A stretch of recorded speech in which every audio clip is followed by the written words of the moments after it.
नमस्कार, आदाब, स्वागत है आप सभी का सूचना इंडिया न्यूज़ चैनल में। जैसे कि दोस्तों आज अंतर्राष्ट्रीय संग्रहालय दिवस है। बिल्कुल 18 मई 1983 को अंतर्राष्ट्रीय संग्रहालय दिवस मनाया जाता है और आज हम कोटा के ब्रिज विलास पैलेस संग्रहालय में मौजूद हैं। बिल्कुल दोस्तों, यहाँ पर आज एक एग्जीबिशन लगाई गई कोटा कॉइन सोसाइटी द्वारा और यहाँ पे ऐसी मुद्राएं, ऐसे कॉइन्स, ऐसे डाक जो आप देखेंगे तो आप भी एक सोच में पड़ जाएंगे। दोस्तों यहाँ पे ऐसी चीज़ों की एग्जीबिशन लगाई गई। आइए सीधा जुड़ते हैं यहाँ के जो सोसाइटी है उनके फाउंडर से और जानते हैं कि किस तरह की आज यहाँ पे एग्जीबिशन लगाई गई। स्वागत है।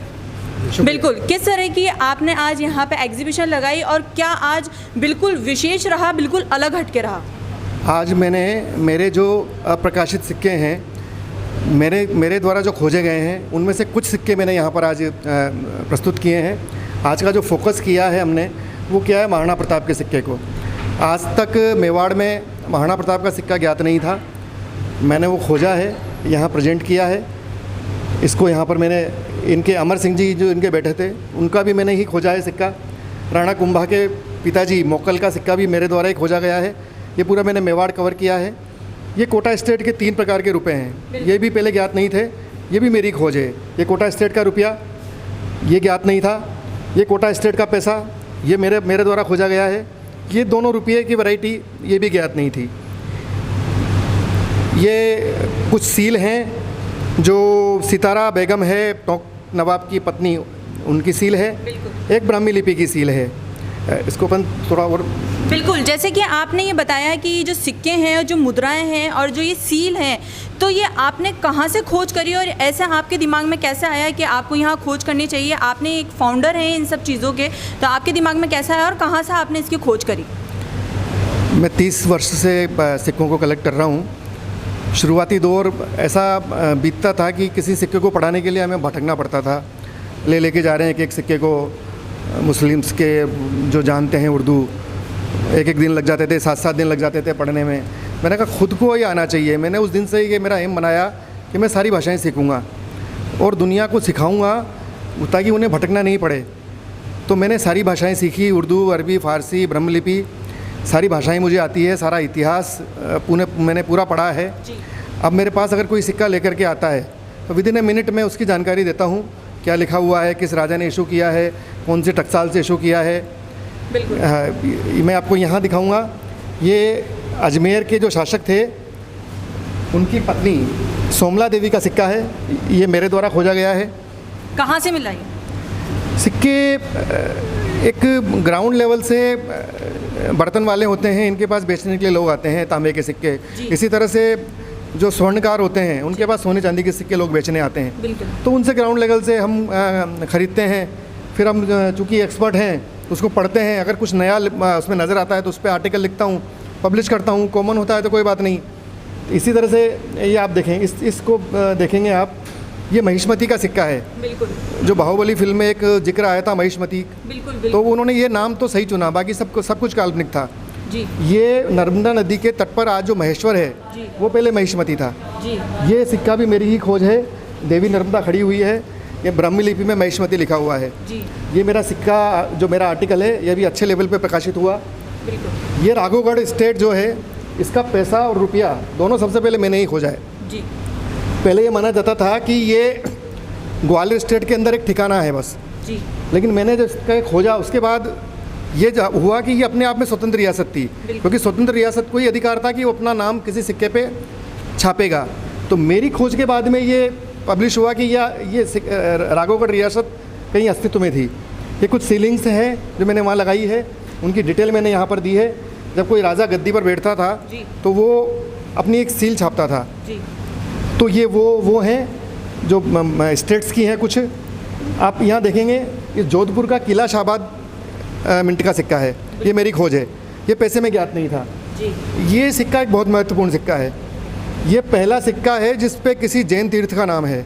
श्री केसरिया जी जो तीर्थ है जैनियों का, वो पहला सिक्का है जिस पे है। मेरी ये खोज लंदन से प्रकाशित हुई थी। ये पहला सिक्का है जो मेरा लंदन से प्रकाशित हुआ। मुझे एक पहचान मिली, मुझे पहचान इसी सिक्के के बाद मिली। उसके बाद ये देखें आप, भरतपुर की एक टकसाल है सितारा। इसे लोग जानते ही नहीं थे। ये मैंने सबसे पहले खोज के दुनिया के सामने पेश किया सितारा को। ये वो पैसा है, किशनगढ़ स्टेट का ये पैसा। ये ज्ञात नहीं था। ये 2 नए राजा नागा में ये मैंने खोजे हैं। एक एडवोकेट होके पुरातत्वों में इंटरेस्ट कैसे आया, कैसे आपने सोचा ये खोज करने की और जनता के अंदर ये जागरूकता फैलाने की, आपने कैसे सोचा? जैसे मैंने आपको पहले बताया था कि मैं था कि लोगों को नहीं भटकना पड़े, तो मैं कुछ ऐसा करूं कि सिखा सकूं लोगों को, भ्रमित नहीं हो। आज मैं देखता हूं आदमी कॉमन सा एक सिक्का लेकर के भ्रमित होते हैं, लाखों रुपए बर्बाद कर देते हैं। अभी थोड़े दिन पहले एक खबर आई थी, बेंगलोर में एक व्यक्ति को लोभ दिया गया कि 1 रुपये का सिक्का तेरा 57 लाख रुपए में ले लेंगे।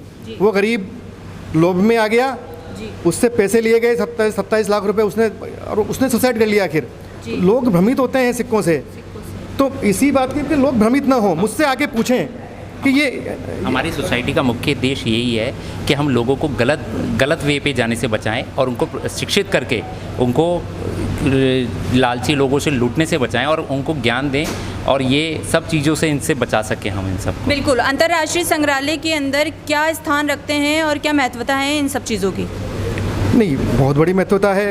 ये अगर ये नहीं होता तो इतिहास नहीं होता। जब मैंने दिखाया ना आपको, ये देखिए, ये राजा महाराजा रवि नागवंश में जी। इसका नाम नहीं था, लेकिन जब मैंने सिक्का खोजा महाराजा रवि, ये पूरा रवि लिखा हुआ है यहाँ पर ब्राह्मी लिपि में। इसके बाद ही मालूम पड़ा कि ये राजा भी था इतिहास में जी। तो इतिहास छुपा हुआ है सिक्कों के अंदर। इन सिक्कों का क्या मूल्य है? मूल्य का कोई पैमाना नहीं होता।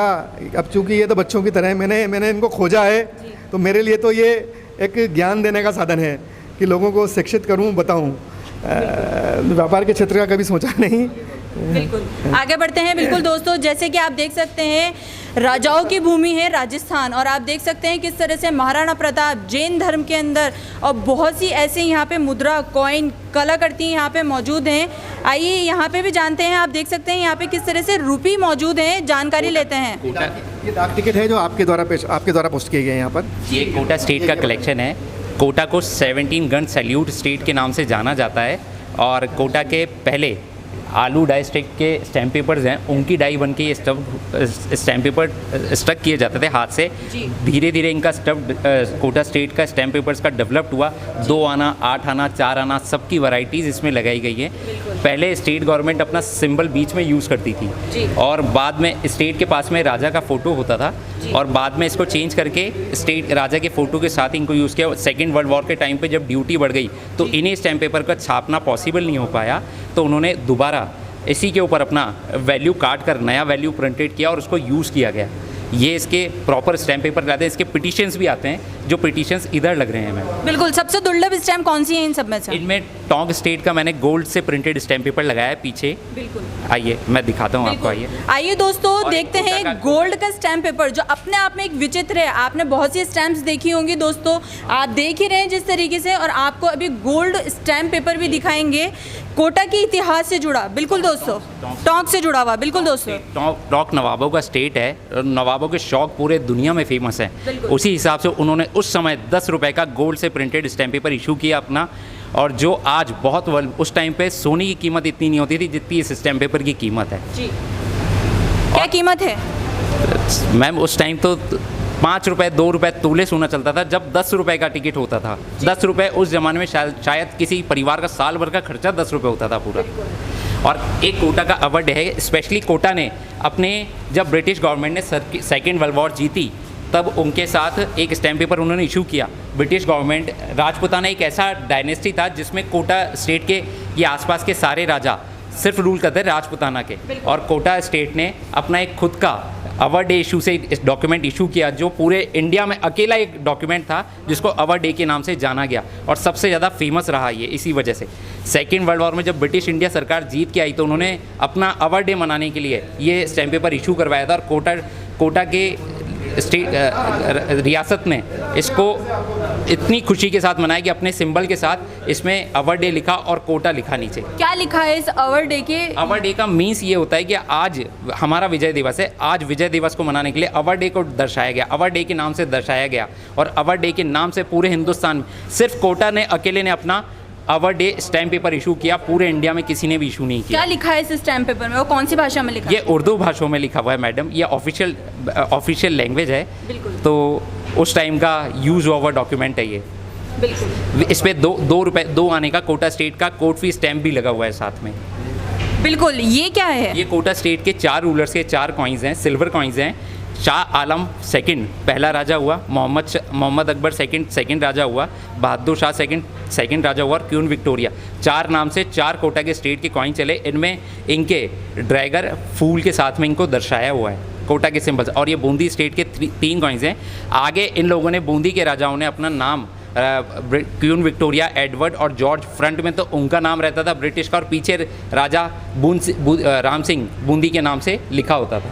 बिल्कुल बिल्कुल दोस्तों, जैसे कि आप देख सकते हैं यहाँ पे किस तरह से विचित्र कला स्टैम्प कॉइन्स आपने यहाँ पे देखे। यहाँ पे और भी देखिए दोस्तों, एग्जीबिशन में और भी विचित्र चीज़ें, दुर्लभ चीज़ें यहाँ पे प्रकाशित की गई हैं। आप हमारे माध्यम से देख सकते हैं। क्या है ये एक अंगूठी है, बूंदी के एक ऐसे शासक की अंगूठी है जिसका नाम इतिहास में ही नहीं है। इस अंगूठी पे सील लगी हुई है। इस सील का इम्प्रेशन मैंने यहाँ दिया है राव दुर्जन सिंह हाड़ा। ये भाऊ सिंह जी के वो पुत्र थे जिन्होंने अपने आप को पुत्र के तौर पे सील में लिखा और ये बूंदी में दर्शाया कि मैं उनका उत्तराधिकारी हूँ। लेकिन जब अनिरुद्ध सिंह जी को जो मालूम पड़ा, उन्होंने औरंगजेब से सहायता ली, इनको युद्ध में हराया, तो ये एक इनका नाम बूंदी के शासन के उसमें वंशावली में नहीं आता है बेसिकली देखा जाए तो, पर ये इस सील से जाहिर होता है कि इन्होंने कुछ समय शासन किया। तो ये एक इतिहास को दिखाती हुई मुद्रिका है जो शो होती है। बिल्कुल, जैसे कि यहाँ पे देखा जा रहा है, प्रस्तुत कर रहा हूँ एक नया पवित्र सील जो दरगाह अजमेर शरीफ से भी संबंधित है। कौन सी है? ये वाली है। ये हज़रत दरवेश गरीब अली शाह, उनकी खुद की हाथ की मोहर है जिसको उपयोग में लिया करते थे, वो मैंने यहाँ ये पेश करी है।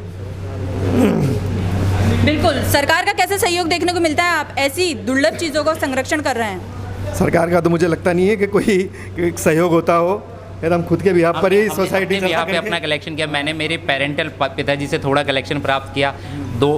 2013 में मुझे नेशनल दिल्ली में एग्जीबिशन लगाई, मुझे ब्रोंज अवार्ड मिला उसमें, और मैं धीरे धीरे ये सब।